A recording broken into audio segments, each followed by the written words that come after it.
hirap naman i-exam ni Ma'am Lilia kanina. Kaya nga. Pero narinig mo na ba ang chismis dahil? Naaswang na si Ma'am Lilia. Grabe naman yung chismis na yan. Naalala mo dati? Oo. Nga may bulok yung klase natin dati. Yun pala, hilaw ng puso ng tabo. Ang ulam ni Ma'am Lilia. Hala, seryoso? Paano mo nalaman? Siyempre, nakikain ako. Di joke lang. Siyempre nakita ako sa table ni Ma'am. Kilala mo si Angel, di ba? Ay, yung nawawala. Oo. Sabi nila, si Ma'am Lilia daw ang huling kasama ni Angel. Ah, O siya, dito na ako. Ingat ka pa, Wi, ah. Baka magkita kayo ni Ma'am Lilia. kala mo natatakot ako. Anong ginagawa mo dito, Iya? Ay, bilat.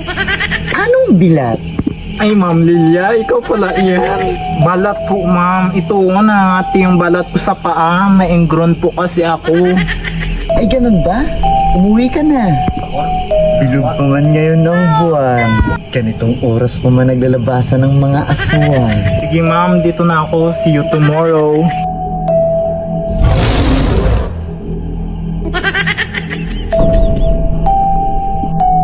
Oh no!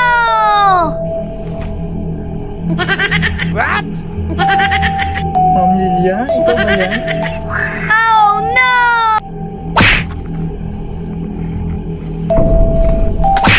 Oh no!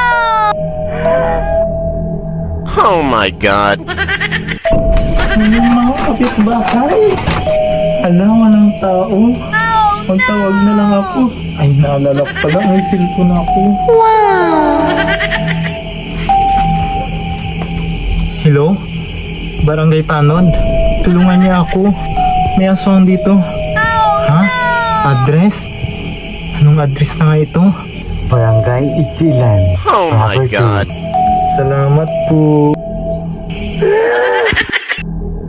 Bubo po akong estudyante. Oh my god. Tao.